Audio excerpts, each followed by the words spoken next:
Hello and happy Friday, everybody. We are here today with Rae Luskin, and I am so excited. She is an award-winning artist, an activist, and best of all, she is a creative mindfulness mentor. And that's what she's gonna discuss with us today, because we are all living in so much craziness. Even Michelle Obama is struggling. So, Rae, welcome. Thanks, Betsy. Glad to be here. And my God, can you help us with our minds so that we can cope? This is tough. This is really a tough one. It is, and what's happened is so many people are stressed and overwhelmed, and they start saying, well, I can't do anything for myself. Normally we used to think of, self-care would be a manicure, a pedicure, a massage. And a lot of people are saying, I'm not going near any of that. So what can I do? And, and then anything else beyond that is selfish, and that, unfortunately, it is not selfish. Self-care is just like the airlines always said, put your oxygen mask on first, because if you're not taking care of you, no one else is. And you're so responsible today. And I know the stress, I have, having been by myself, which is an interesting thing, having been in lockdown, and then I was sick for a while, and then watching my kids struggle. Well, I have kids and grandchildren, and, everybody's, locked in their houses, working from home. My daughter is like working in her bedroom. Her husband took over the office, dealing with kids and death and all these other things that are just going on. Life goes on. And, she wonders why she has migraines. It's stress. We have to find new ways that are easy within our control to let go of stress. Well, that's right. So do you have a couple of suggestions on how to do that? Can you help us? I certainly can. So the first one is mindfulness. I don't know. I know, Betsy, you meditate, but not everybody does. And I want to talk about gratitude. What? I said, in gratitude. I'm wearing my gratitude shirt. Well, that was on the list. Okay, so we'll get to that. Let's talk about mindfulness. So mindfulness is really important because it gets us to be present. Instead of us worrying about the past and worrying about the future, we can actually be mindful of what is going on in the moment. And one of the easiest things I know to do is just breathe. Now, how many of us take a minute every hour to breathe? Get up from the screen, because too many people are watching, they're on their screens all day long, and our eyes are strained. So that's one thing. So you got to get away from there and just breathe. So there's two things I want to do. And this one is so simple and it's fun. And you could do it as a family if you want. And it's the snake breath. So you go ahead. Okay. I'm going to do it with you. Okay, so we're going to breathe in through my nose. Right. And then you're going to go out and make that sound like you're a snake. Okay, let's do it again.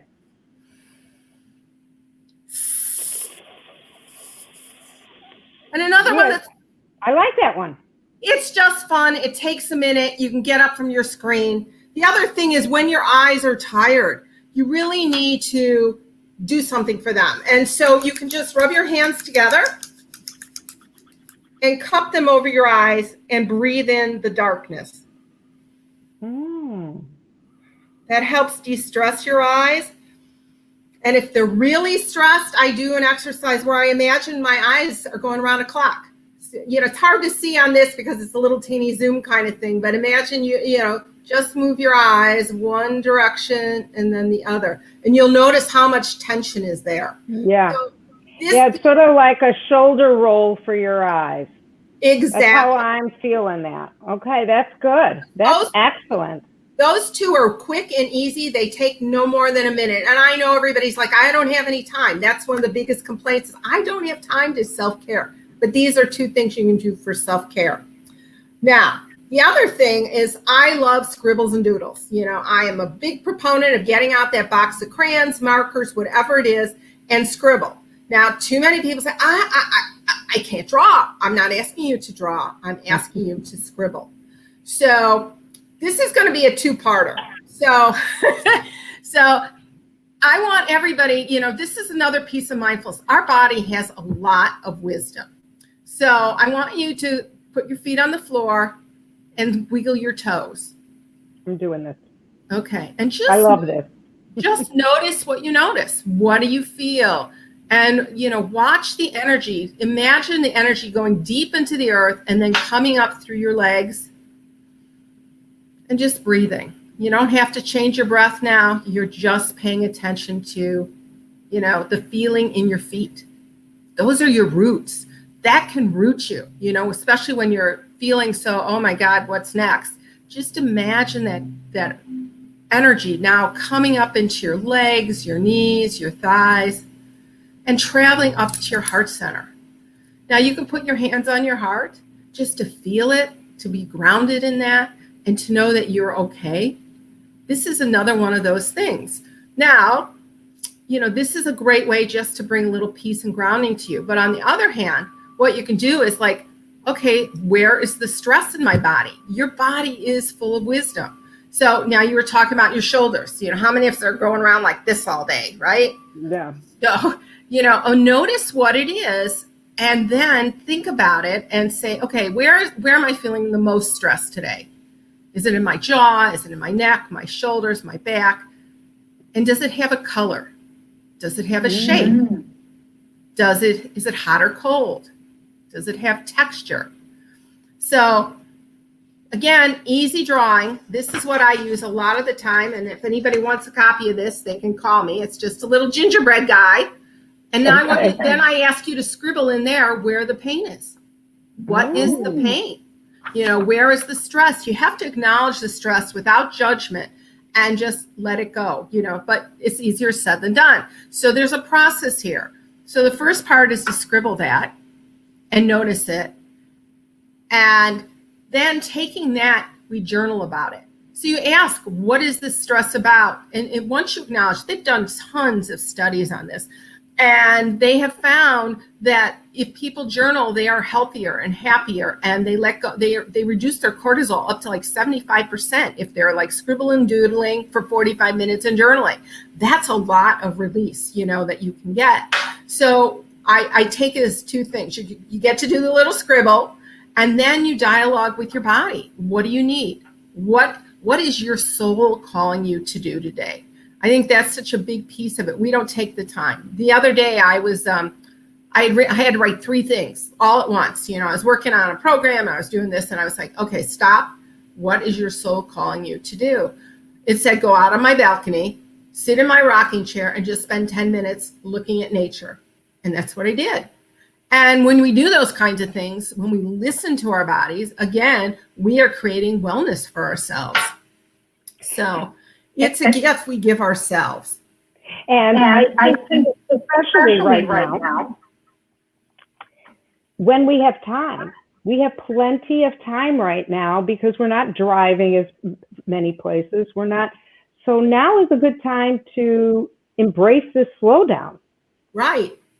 And a couple other, I got a lot of ideas, and I'm probably throwing a lot at everybody, but I want to let everybody know too that I have, you can contact me, and I'm happy to help people, go through this. I have a special report about avoiding burnout where I go into more details and things.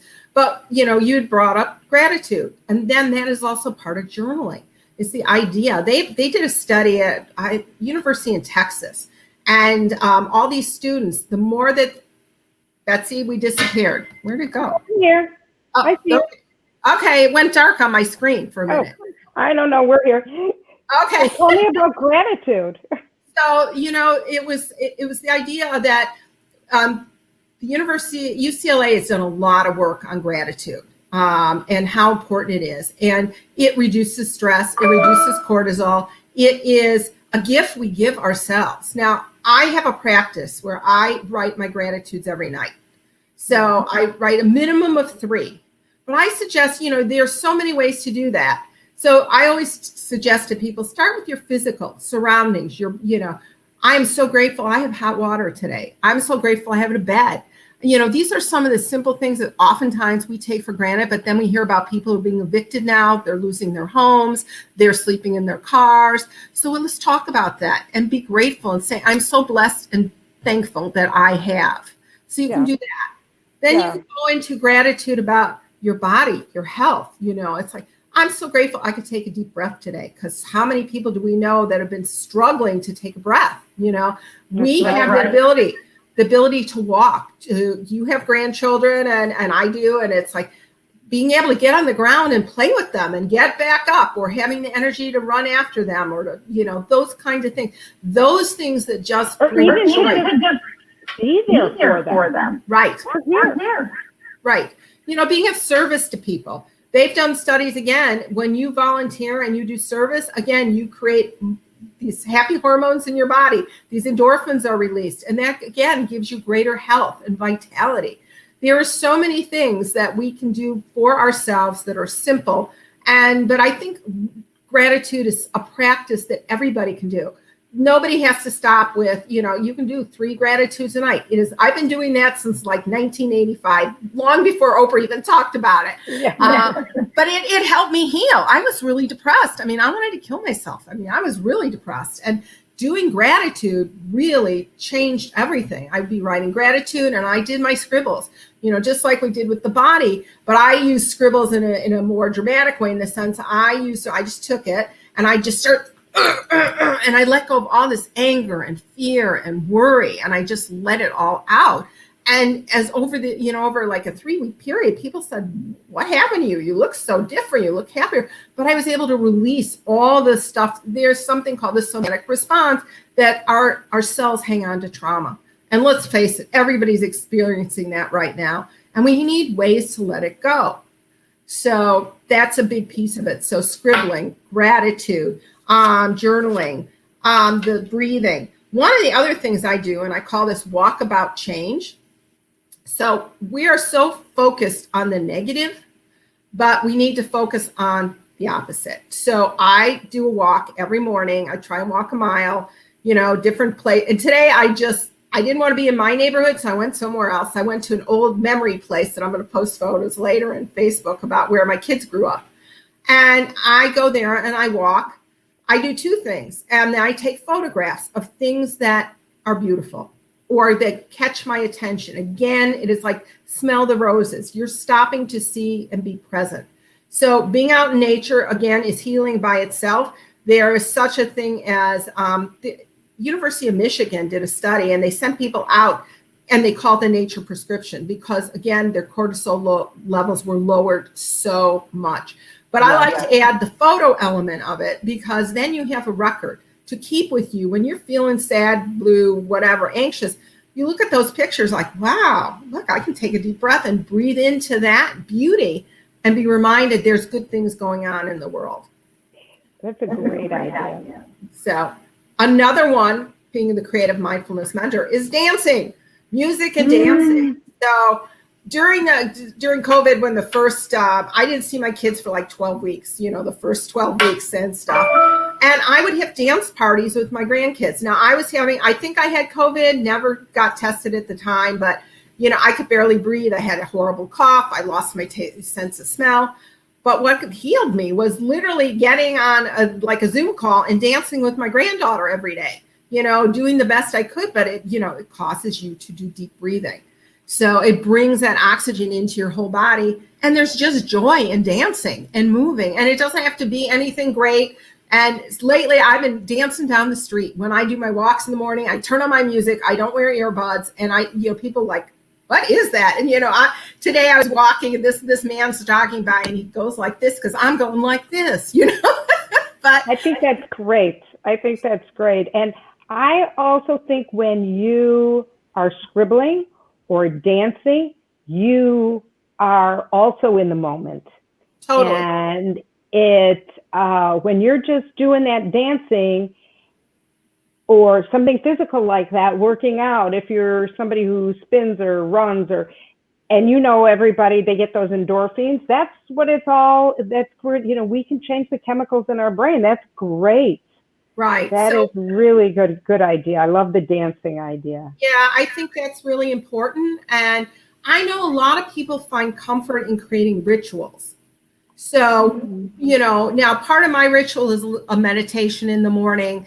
And then I've been studying energy medicine. So I do a little this and this, little tapping, whatever, to get my energy up, and things like that. But if you can create now, like before we got on, because there was a little bit of stress because we couldn't figure out how to get to be unmuted. Get the thing working. It was my fault anyway. Don't worry about it. But, to get calm, I was just playing a little music, and a gong. That's the best.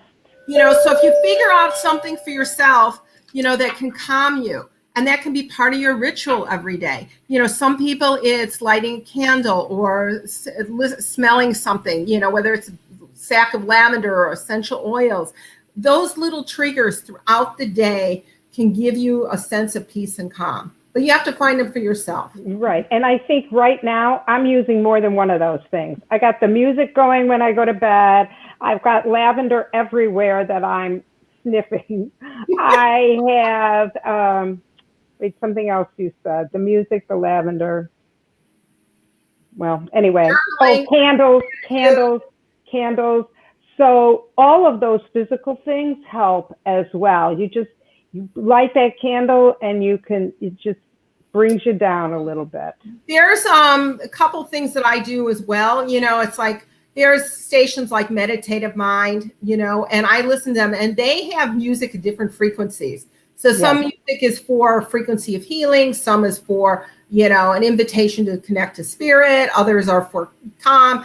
And and if I'm feeling a little overwhelmed, I'll put it on in the background. And it's not anything I'm listening to, but it's in the background. And I know that, again, is part of that healing for me. I started doing that actually during COVID. I really hadn't done that, but it goes back to when I first started learning about all the different processes. I used to listen to Louise Hay, when they were on not CDs, when they were on cassette tapes, so right. And I'd go to sleep listening to her. So these are the kinds of things. There's other, Rising Higher Meditation has affirmations. You can listen for 9 hours while you sleep. Or turn those on and just have them at a real low level, but you're hearing positive things all day long.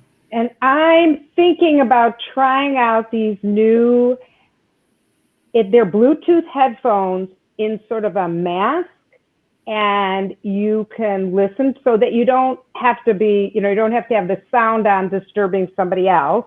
Well, I live alone, so it's not an issue. Yeah, but for me, so I'm thinking of trying that because I think and then it also gives you that stereo sound like you have headphones on. But I'll get back to you and let you know how that, and if anybody wants to know, I'm going to try them. So don't spend your money till I try that. Okay. The last thing I want to suggest is create a wellness vision for yourself. I think that's really critical to have a vision of what, especially there is no new norm yet. We don't know what it's going to look like. Our kids are wearing masks everywhere and going to kindergarten in masks and doing things like that. So it's going to be different.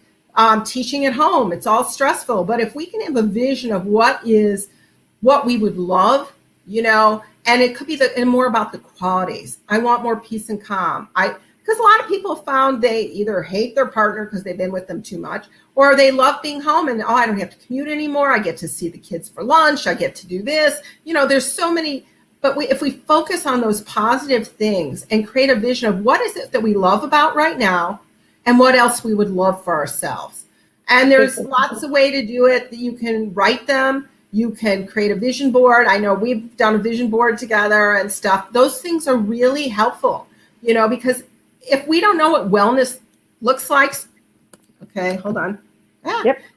We don't know what wellness looks like for ourselves, for our family. You can be going in different directions. So it could be something you ask your kids too.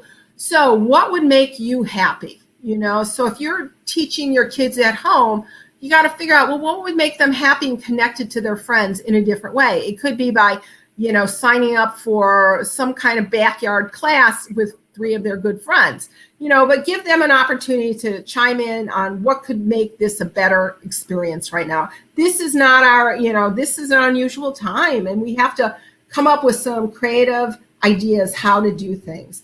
Like we had talked before, and I was giving art lessons over Zoom to my grandchildren in California and here when I couldn't see them, and we can all find something to do, whether it's reading bedtime stories. I did that as well, so everything requires us to be more vigilant in that sense, but allows your creativity to come forward. And you're all creative. I am telling you, just may have, you've looked at creativity as it's art. I'm just not a talented painter. But none of these things expect you to be talented artists. You could be, and that's wonderful, but it allows you to use your creativity to come up with new solutions and ideas. We can all scribble and doodle. We can all journal. We can all dance. We can sing. Singing is great for yourself. It opens up your lungs, all these things. These are all simple things you have within your control. So I led a workshop not too long ago, and I made everybody get up and dance. And then I talked about, we're going to do the hokey pokey because I wanted everybody to sing, you know. So you get up, you put your right arm in, and they're singing on Zoom, you know. It's like, those are all things we can do to connect, even in the days of, you know, Zoom calls, and that's the only way we connect. That's it. Wow, that is excellent advice. Excellent. I love your enthusiasm, and we all have to be enthusiastic too. We have to really feel what we want, and I love your showing us that, Rae. And such a great discussion here today. If anybody wants more information from Rae, they can just... You can contact me at rae@thewinningadventure.com, or you can just call me, and this is a landline, so don't text, 847-948-0315. And if you can't remember that, you can put a comment on my Facebook page right under this video, and I will make sure that I email or text you Rae's information. So just reach out to me. Thank you so much. I can put this up on your website. I can send a copy of this to you if you want to. Okay. We'll put that up. We'll figure that out, and then we'll put that up as well, and everybody can scribble in on their gingerbread cookies. Yeah. Sounds great. Thank you, Rae. Thank you for sharing with us. Anytime I can be of service and help, and if you ever want me to come back and do a little deeper dive on a wellness vision or anything, or take people through, you know, this is just talking without really taking them through a process. And I usually like to take people through a process. So okay, that would be great. Thank you so much. Thank you. And everybody, enjoy the gorgeous weather. We have another beautiful Friday. I'm so excited to, I look outside and breathe in and take it all in because, autumn and winter is on the other side. But let's all enjoy this while we can. Have a great weekend. Thank you, Rae. Take care. Bye-bye.